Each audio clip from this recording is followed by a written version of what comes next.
मत्था टेकिए, फिर आप भी थोड़ी चाय पीजिए। आइए।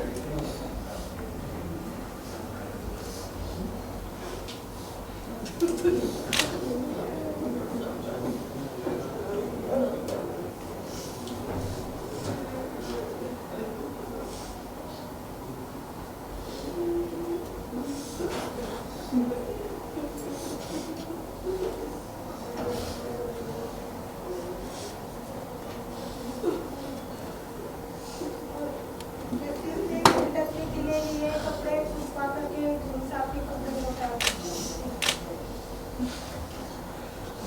सुखासन हो गया उनका।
मैं काफ़ी कुछ ऑलरेडी कह चुकी हूँ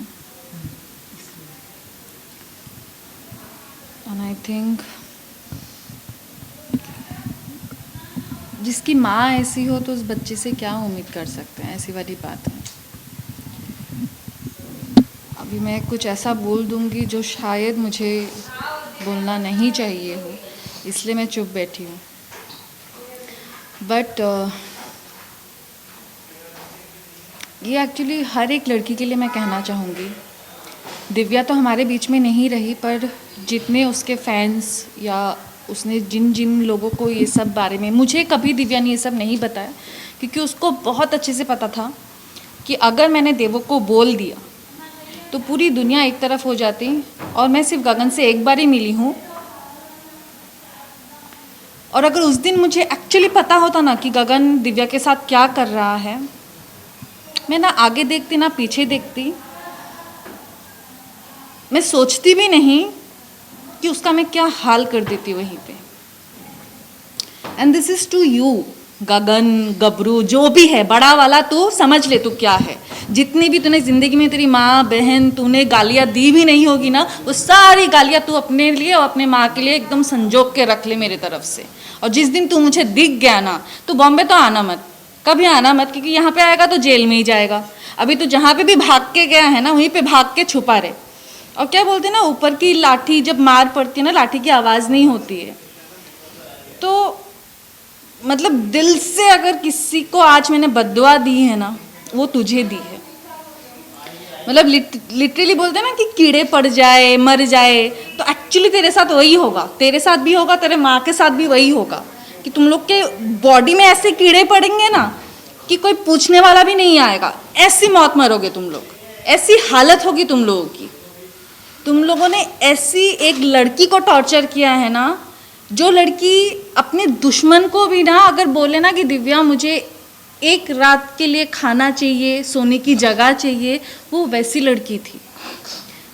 और तुम लोगों ने उस लड़की के साथ ऐसा किया है ना, तुम लोग तो कभी खुश रहोगे ही नहीं। तुझे क्या चाहिए था? पब्लिसिटी चाहिए थी, तुझे आइडेंटिटी चाहिए थी, तुझे बॉम्बे में काम चाहिए था। अब तू बॉम्बे में काम करके बता, अब तू बता मुझे इंडस्ट्री में काम करके, तू बता मुझे। गबरू सिंह और तेरी माँ, तुम लोगों ने जितनी प्लानिंग की ना दिव्या को लेके, अब तुम लोग बताओ। मैं तुमको ओपन चैलेंज कर रही हूँ, तुम आके बॉम्बे में काम करके मुझे बताओ।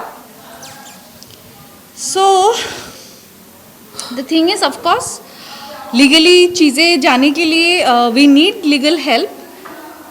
वहाँ पे I know due to covid ये सब कुछ हुआ है, बट जो शुरुआत दिव्या करके गई थी, दिव्या को जब सबने कहा तो उसने जाके एनसी करवा दी थी। दैट मीन्स वो प्रिपेयर्ड हो रही थी इस चीज़ को लेके फाइट करने के लिए। इस जो उसके साथ टॉर्चर हुआ है इतने सालों में, उसके अगेंस्ट वो जो स्टेप उठा के, क्योंकि मैं भी जब दिव्या से मिली हम लोग बीच में बात नहीं कर रहे थे, काफ़ी साल बात नहीं हुई थी because of this man only. क्योंकि जब दिव्या के लाइफ में ये आदमी आया था तभी मैंने दिव्या को बोला था कि दिव्या ये आदमी मुझे सही नहीं लग रहा है।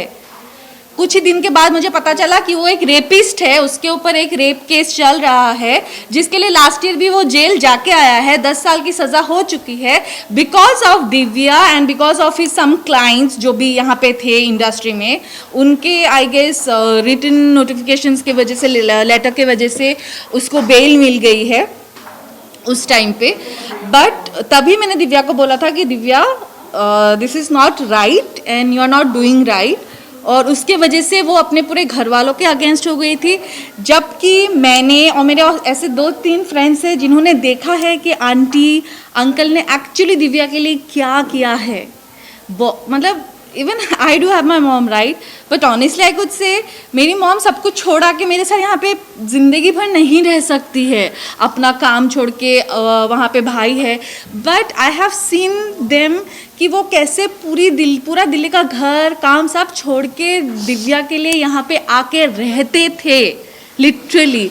और जब गगन के वजह से दिव्या वॉज द वन जिन्होंने आंटी और अंकल को घर से निकाल दिया था, इट वॉज बिकॉज ऑफ गगन। तो उसके बाद मैंने दिव्या से अपना रिश्ता तोड़ दिया था एंड ऑफकोर्स बिकॉज ऑफ गगन दिव्या भी बाकी और भी जितने फ्रेंड्स थे सबसे अलग अलग हो गई थी। फिर भी मुझे याद है लास्ट ईयर 1-2 बार मैंने दिव्या को बोला भी कि दिव्या तू आ जाना मेरे घर आ, विल टॉक।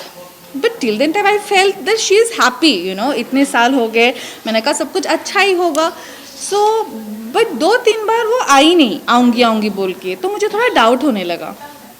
उसके बाद जब उसकी शादी हो गई तो मुझे कहीं ना कहीं लगा maybe I was wrong, the guy is good और सब कुछ ठीक है, अगर शादी कर लिए देन इट इज़ फाइन। वरना तो मुझे पहले दिन से पता था 1 नंबर का लुच्छा लफंगा है, उसको सिर्फ यूज़ करने के लिए वो आया है बॉम्बे। ये मुझे पहले डे 1 से, जब से वो फ़ोन पे बात करती थी, मुझे तब से पता था। बट उसने किसी की सुनी नहीं उस टाइम पे। एंड देन सडनली अभी 2 महीने पहले जब मैं उससे मिली, मैं खुद गई उसके घर गई मिलने के लिए and Gagan was also there. तो वो अंदर ही रहता था, बैठा रहता था, ना दिव्या से कोई लेना देना, ना बात करता था। And I was like, Divya को मैंने पूछा सब ठीक है ना, क्या हो गया? Then she started telling me कि ऐसा हुआ वैसा हुआ, ये हुआ वो हुआ। बट ये मारपीट वाली चैप्टर तभी भी उसने मुझे नहीं बताई। देन फिर उसने मुझे बोला कि हम दोनों का डिवोर्स होने वाला है, उसको डिवोर्स चाहिए। मैंने कहा अच्छा। But she pretended as if like she is very strong now. और दोस्त ने मुझे बोला कि देवो तू जैसा मुझे चाहती थी ना मैं बन जाऊँ, मैं वैसे ही बन गई हूँ। अभी हम सोलो ट्रिप्स करेंगे, हम घूमेंगे, एंजॉय करेंगे, इनके पीछे अभी हम रोएंगे नहीं। मैंने कहा ओके वेरी गुड। तो कुछ दिन के बाद गगन चला गया देहरादून, जहाँ पे भी घर है। अभी देहरादून गया है, कहाँ गया है मुझे नहीं पता। वो दिव्या को बोल के गया कि वो जा रहा है। उसके पहले भी बीच में उसकी मारपीट वगैरह हुई है। तो मैंने दिव्या को तभी बोला कि दिव्या तू एनसी करवा दे, तू कंप्लेन क्यों नहीं करती है, FIR क्यों नहीं करती है? शी वॉज लाइक मैं करूँगी। तभी उसको बीच में गगन की जो गर्लफ्रेंड्स हैं, so this is for you also girls, be careful. अगर आपको दूसरी दिव्या तीसरी दिव्या बनना है, शौक से बनिए। बट अगर आपको ये एडवाइस लग रहा है कि सही है आपके लिए, आपके घर वालों के लिए, तो आप लोग पहले से ही अभी एक FIR करके उसके नाम पे रख दीजिए। सो उसके बाद दिव्या को मैं बीच में मिली तो उसने बोला मैंने NC करवा दी है। मैंने कहा वेरी गुड, क्योंकि वो बीच में करवा चौथ के दिन आया था तो उस दिन भी मारपीट करके गया है, करवा चौथ के दिन भी। और बीच में तो वो उसका गोल्ड वोल्ड ये सब लेके तो भाग ही चुका था। फिर उस दिन मार के गया, उसके बाद उसने NC करवाया। उसके बाद शायद वो आया नहीं है दिव्या से मिलने के लिए, या तो फिर बीच में आया भी होगा तो मुझे पता नहीं। बट लास्ट अभी जब मैं उससे मिलने गई थी तब उसके पैरों में मैंने बड़े बड़े निशान देखे। एंड मैंने उसको पूछा कि ये क्या है, ये कहाँ से लग गया? तब भी उस लड़की ने मुझे एक बार नहीं बोला कि ये गगन ने मारा है करके। उसने मुझे बोला कि लाइट शूट पे लग गया, बट आई अंडरस्टूड कि गगन ने मारा है। उसके बाद जब मैं घर पे आई, देन शी टोल्ड मी कि करवा चौथ के दिन वो आया था और उस दिन मुझे मार के गया है। सो दिव्या माई जो मुझे लग रहा है, she is a very soft and pure soul. मतलब वो बस अपने पॉइंट को कहीं ना कहीं, बिकॉज शी नोज़ कि पूरी दुनिया ने उसको समझाया था और वो अकेले उस इंसान के साथ खड़ी थी।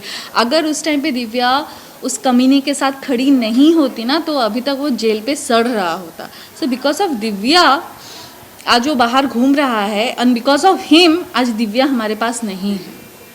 सो जैसे बोलते हैं ना कि भगवान का जो मार होता है लाठी का, उसका आवाज़ नहीं होता है, तो उसके साथ वही होगा। बट स्टिल जो लीगल प्रोसेस है, जो प्रोसीड्यूर है, हम अगर हमें लीगली हेल्प नहीं मिलेगी इस चीज़ को लेके फाइट करने के लिए, देन यू नो जो जस्टिस सिस्टम है ना, जो जुडिशरी सिस्टम है, उसमें से लोगों का भरोसा उठ जाएगा। Criminal already. सो ऑलरेडी उसके ऊपर केस चल रहा है, 10 साल की सज़ा हो चुकी है।